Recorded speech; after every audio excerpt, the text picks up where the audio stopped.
we are. We're live. Hey, welcome everybody. If you hear us, go ahead and say yes. We hear you. We hear you. This is Keith and my lovely wife here, Melissa, with live chat. I want to talk about something today to kind of get things going, to help people understand how important one particular thing is with regard to building your own home. And it has to do with checklists. Okay. Now, I have on the program a lot of checklists. I'll talk about that in just a second. But I want to talk about how important they are. For example, if you're on an airplane, you're going to have a co-pilot, a navigator, and a main captain, typically for most airlines. And smaller airlines, maybe just two. But on a big plane, it could be up to 3 people. And one of those is managing the checklists. So if the captain or the navigator is running off stuff, this flaps check, bot check, that check, and they're going to go through those checklists. There's reasons for that. Let's say, for example, you take off and you didn't make sure that something on the checklist was okay, like hydraulic pressure on something or something. And you're up, 36,000 feet and whoa, it's a little too late for that. Now, that's just an extreme scenario. What I'm talking about is being able to walk on a job site and have things to look at. And the only way you're going to have a checklist. If you don't have a checklist, you're not going to know what to look for.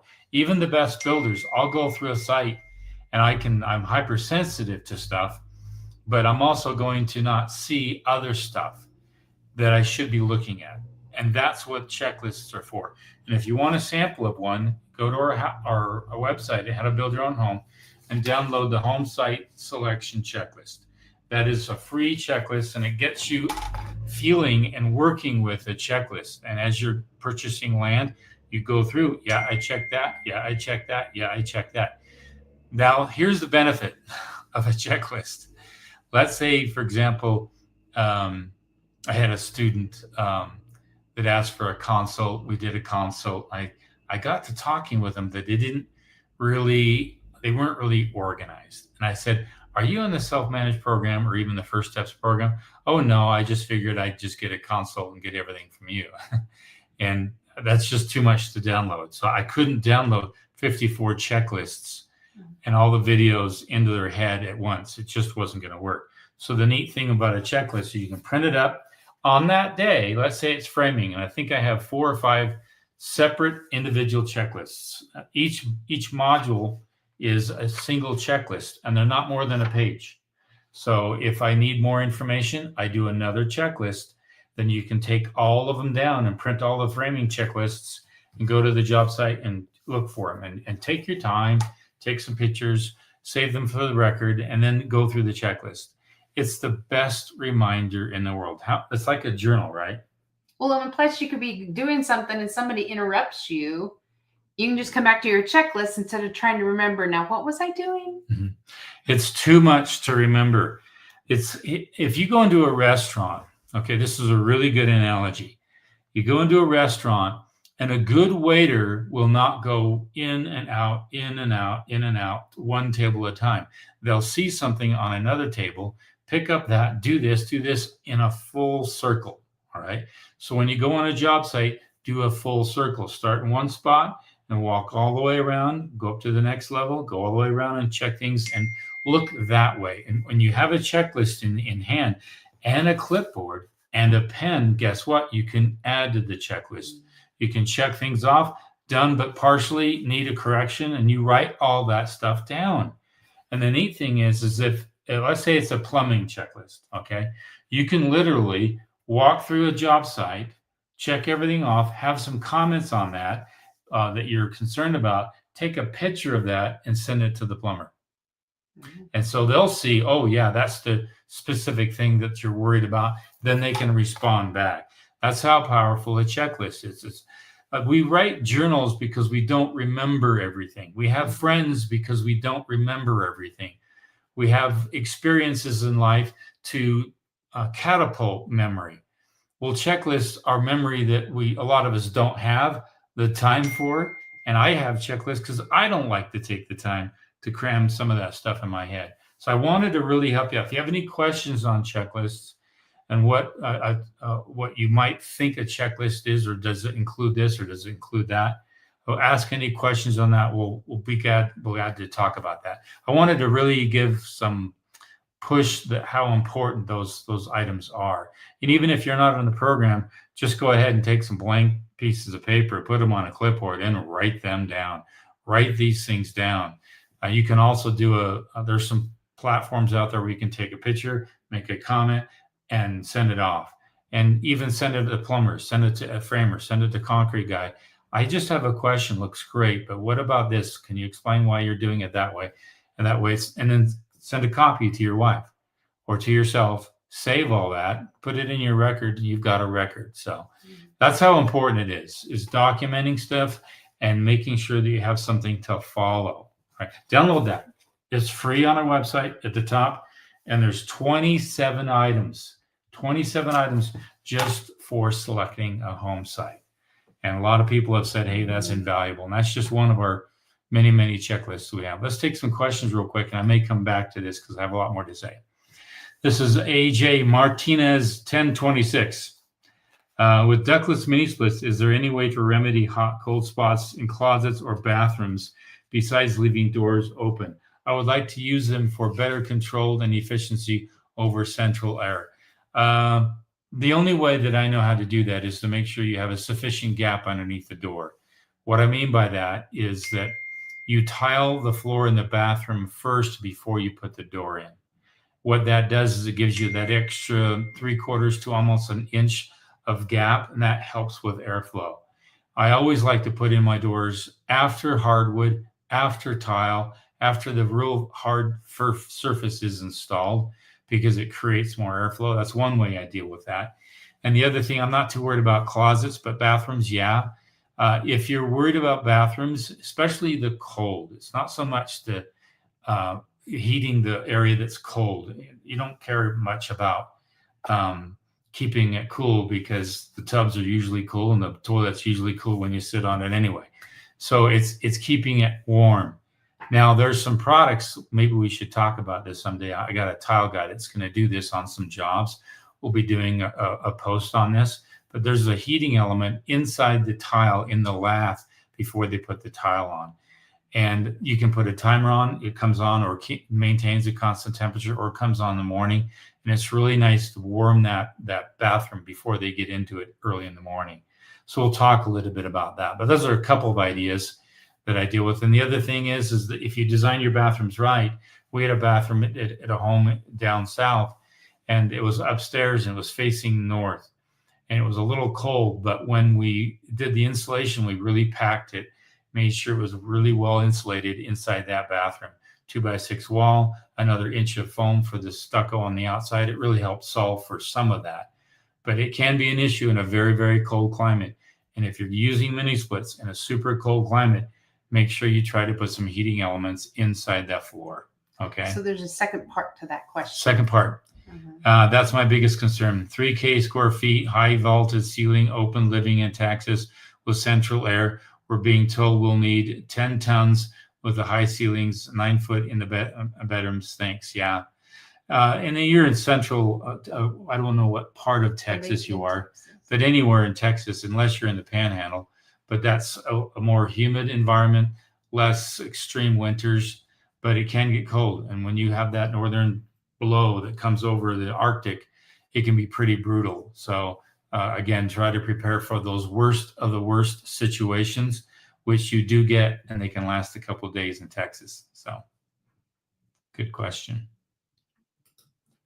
And Dream and Gnat. Andrea. Manigat 16. Manigat 16. Okay. Hello, how are you all today? We're doing great. Are you able to provide a budget schedule? I know it is in self-managed course, but is there any other way to get it?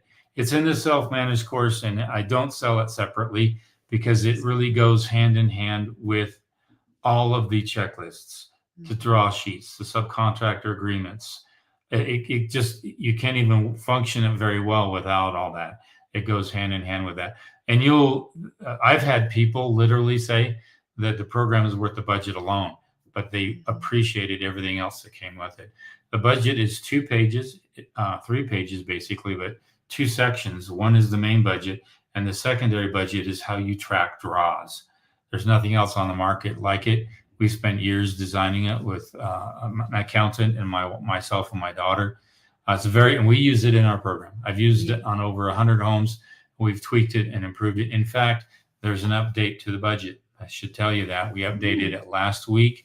It's now online. If you're new and you've got the self-managed course and you purchased it maybe 2 weeks ago, go online, go to the download section and download the new budget. You'll see the new logo. And so you'll want to download that. And it's got some new tweaks to it. So very, very good question. That's it. Yeah. So go back to. Okay. I want to, the thing that people get scared at is that they think they have to know everything at once.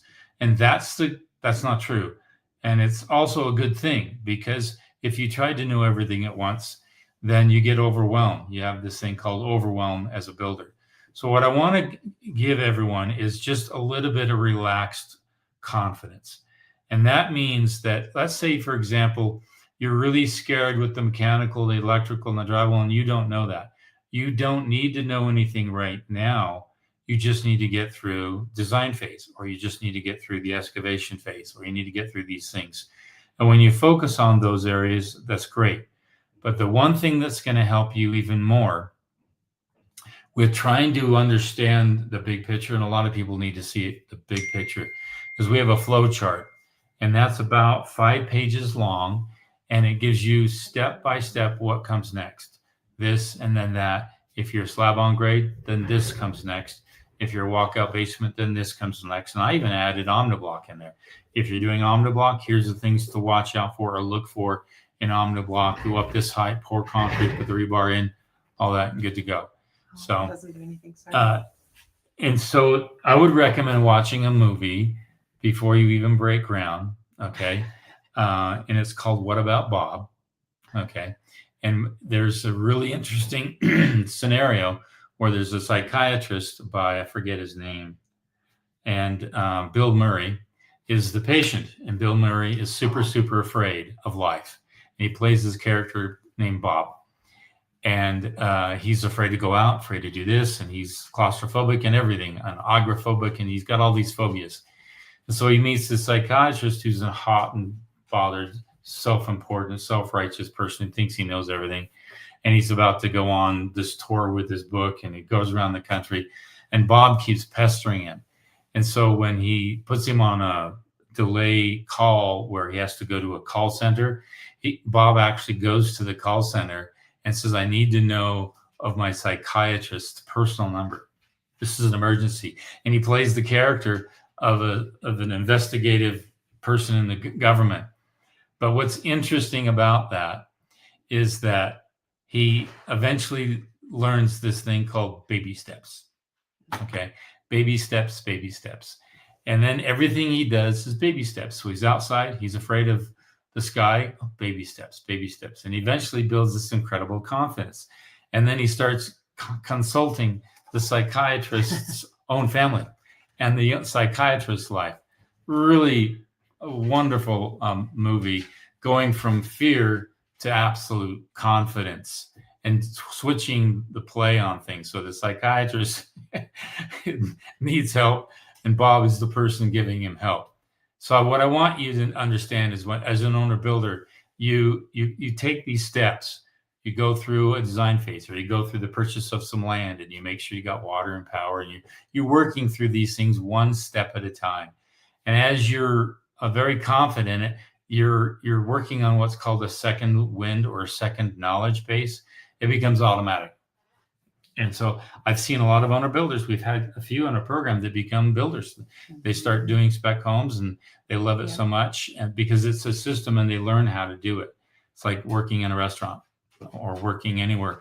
The first week is not fun, but after another week, you now get to know everybody. You know how to fry a steak or something. So I want you to just keep that in mind. It's not always going to be this foreboding thing, full of dread, full of fear, where you can't move. It doesn't last like that for very long. Trust me. Okay. Let's see here. Right here. Okay, let's take some questions. Harold Douglas, 4057. Cool. Do you trust ready-mix companies? If I order 4,000 PSI, do I know I'm getting 2,500. I'm not getting. I'm not. They have to actually abide by that spec that you've ordered. If they don't, and there's a problem with the structure of the home, then they could be liable for that, because somebody could actually come out and test the concrete later on after it's cured to test its PSI strength. But they're very rigid and regimented, because they have to supply concrete to commercial jobs, government jobs, city jobs, you name it. So there's a very, very strict regiment that they hold when it comes to that. The only thing that could be different is the slump. And the slump could be a 4, a 5, a 6, or a 7. And that means the amount of added water they add to the mix. And that's the call of the subcontractor on the job site at the very moment. Let's say, for example, the cement truck arrives and it could be a 2 or 3 and it's coming out really, really thick. That means it's going to be really, really hard to manage and smooth out and to finish. And so I was just at a job last week, and my subcontractor said, "What's it at? What's the slump at? What's your number now?" And the cement mix driver, he says, "We're at a 5." He says, "I needed it a 7." It was a cold morning. They added hot water to it, which means it's going to set up a little faster, but it's going to be easier to manipulate. So that call is made on the job site, but the actual PSI, that's the amount of Portland and other sand and other aggregate mixes that make it the PSI strength it needs to be at. So, sorry about good that. question. That's on. Okay. Ivan Butcher. Cool. That reminds me of another movie. You ought to watch it, with a Will Smith movie. I forget, he's like a date doctor. There's a Hitch. You're talking about Hitch? Yeah, Hitch. There's a little funny scene about something with that name. Anyway, for placing large ridge beams, is a crane and operator worth hiring versus renting a larger telehandler and doing it yourself? Do not do that yourself, especially if that beam is too heavy. You need several hands. And then the beam, if you're smart, you can get the crane operator to load up the trusses and the beam at the same time, and they'll do what's called a single stack, which means, let's say you get the trusses and they set them on the site and then they single stack them. So the crane is there to single stack everything. And if you get everything single stacked, then you can throw in the beam at the same time. And all it means is just an extra hour or 2 or 3 hours max on the same day, loading and craning everything. So if you can, I don't know the design of your home, but if you can work it out so that it's serving many purposes on the same day, that's kind of ideal. And then find out about it, and then ask them if they'll single stack. Single stack means just they're going to put them up with the crane, one after another, rather than the framers have to put them up and lift them in place. So good question. Oops, wrong one. Oh, wrong one. There we go. Okay, Stephen, I won't say the X3, X5G. Okay. If working with the general contractor, do banks work directly with the contractor for draws, or so they allow the owner to manage it? They do not let the owner manage that. That's really the general contractor who will manage that. But you will sign off on it. So when the draw comes, you will have to sign off on it, and the bank will approve it. But they will not pay it if you do not approve it. So when you do go with a general contractor, make sure it's a cost plus. Everything's transparent. You see all receipts. You see all invoices. Everything's open and shut. There's no behind the scenes funny stuff going on. So you shouldn't feel too much at ease. You should be able to feel confident in that. So as long as it's the right contract. Yeah, but good question. Brady Morgan. Hello, Brady. I've set beams with a telehandler. Crane is definitely faster. It is, and easier, and may be necessary depending on height and clearance over obstructions and its weight. We're going to do a video next week of a beam that I believe it's 45 feet long, probably a little longer than that. It's a glue lam beam. It takes 2 forklifts to lift. Okay. Wow. 2 forklifts, 2 mini skids with forks to lift. It's that heavy. We've got a massive a crane coming, and it's going to set that thing in place. But it's a different kind of crane. It's a kind of a boom extension that framers use that has massive forks on it. But you'll see it, and we'll set that thing next week, and I'll do some video on it. It's going to be pretty insane. One of the larger beams I've done a metal beam, a C channel beam, and we brought it through the house, and I did a video on that on a massive remodel. That beam was heavy. That was so heavy. They had to have rollers to roll it inside the home, 4 of them. And then they had a massive crane on the outside coming through the roof to lift that beam in place. So I've been there many times. So send us some pictures. That would be fun. Okay, J.C. Chinnery, or Jay Chinnery. Hello, Jay Chinnery. What are your thoughts on construction loans, apply personally or through an LLC business? It's going to be very hard to get a loan through an LLC business, and I'll tell you why. Unless you have a Dun & Bradstreet's number, a DUNS number, that is established. And what does that mean? You have an LLC, you have the C Corp, and you have a lot of revenue coming through it. You're very successful. You've paid off invoices. You've taken a lot of loans, mini loans. You paid them off real quick. You build up that credit. It takes a long time.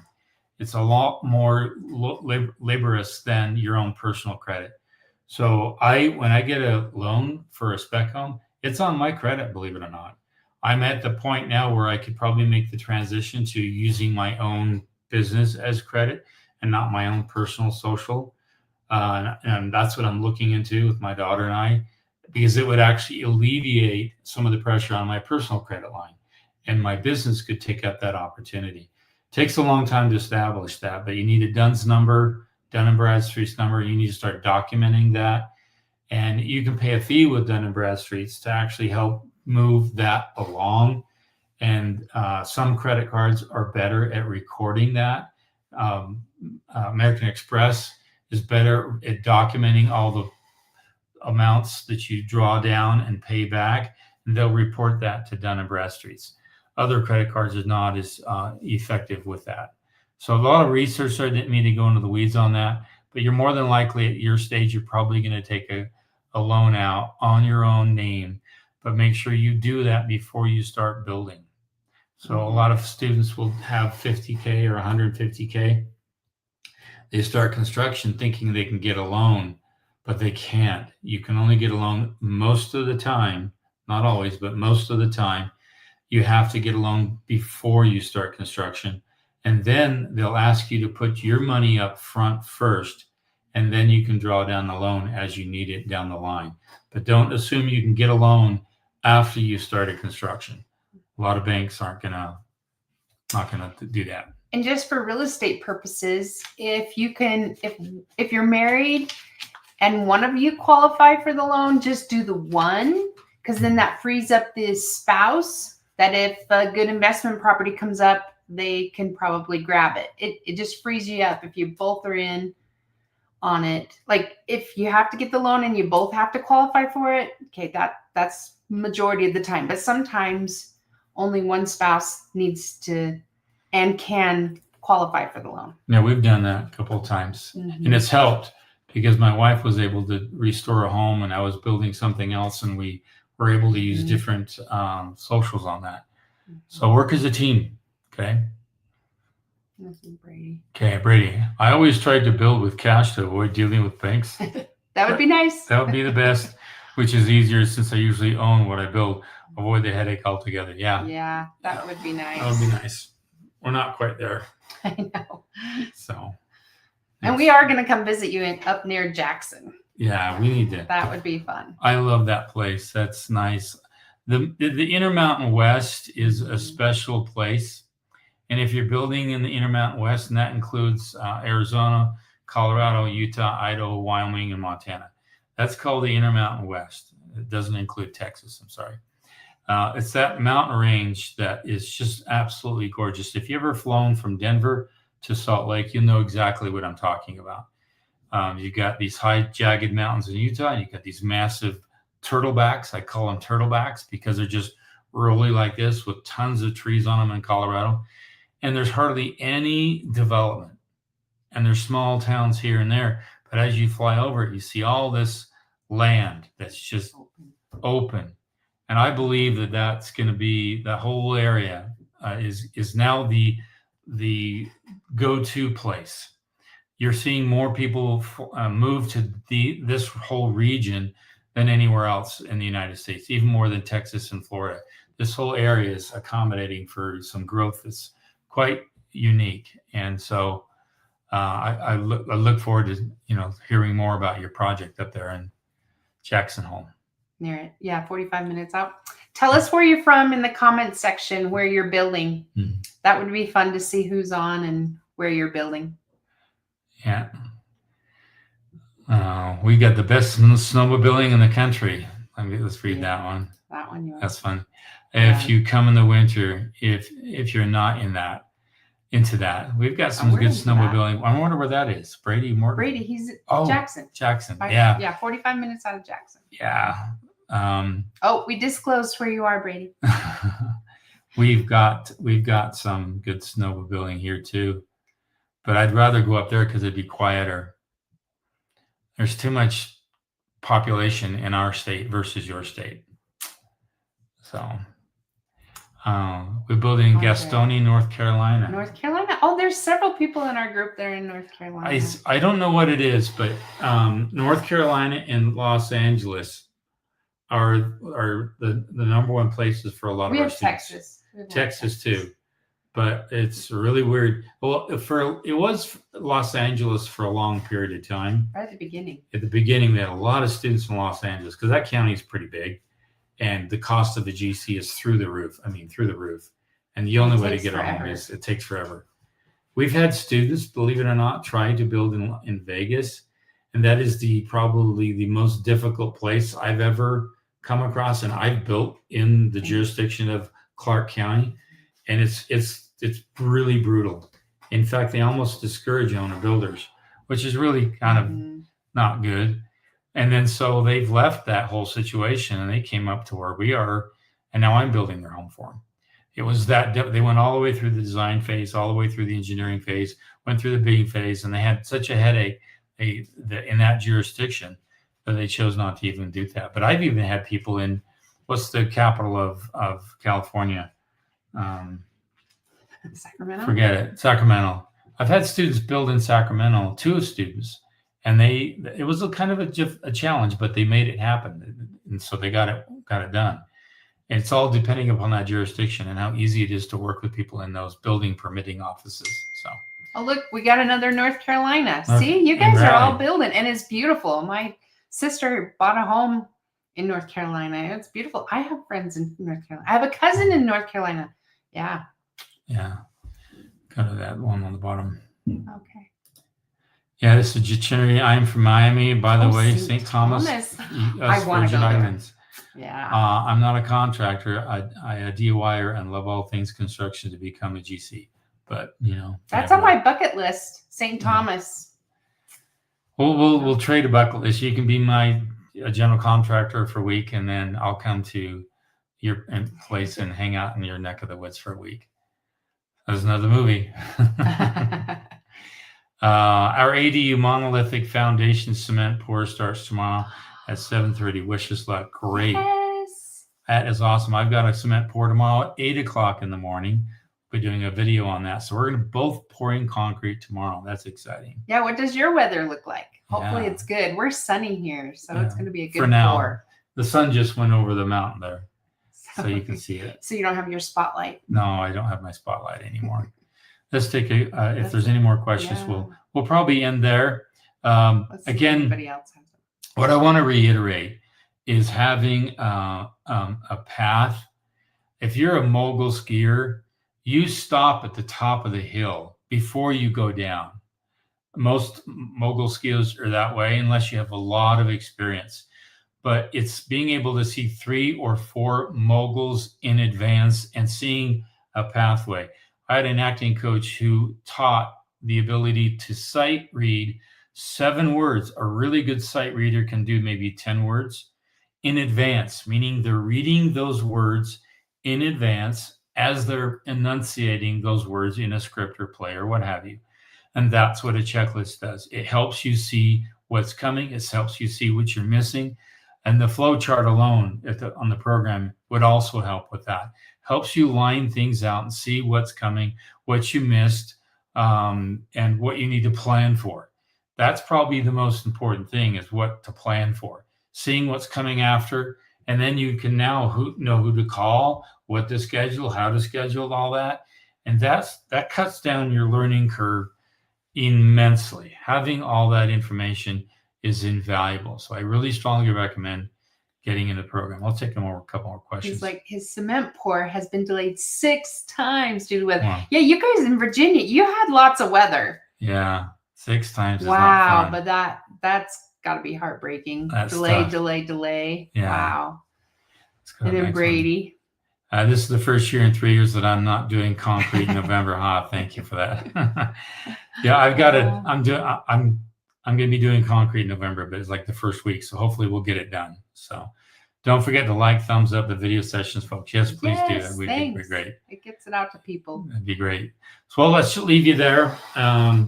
We'll be here next week, and then save your questions, and we'll go the whole time. We just don't want to take up your time and waste it. We want to be as efficient with that. And again, if you're a listener or viewer and you're watching this live chat later on during the week and you need a question, go to How to Build Your Own Home, contact the instructor, leave the message. I'll print it up and then we can answer it here. And I've had last week we had a handful of those. I didn't have any of those this week. So again, if you need that kind of question answered by the realtor or a builder, just ask us a question. We'll be happy to help you out. So until then, you guys take care, and we'll see you next Thursday. Good to see you. Okay, bye.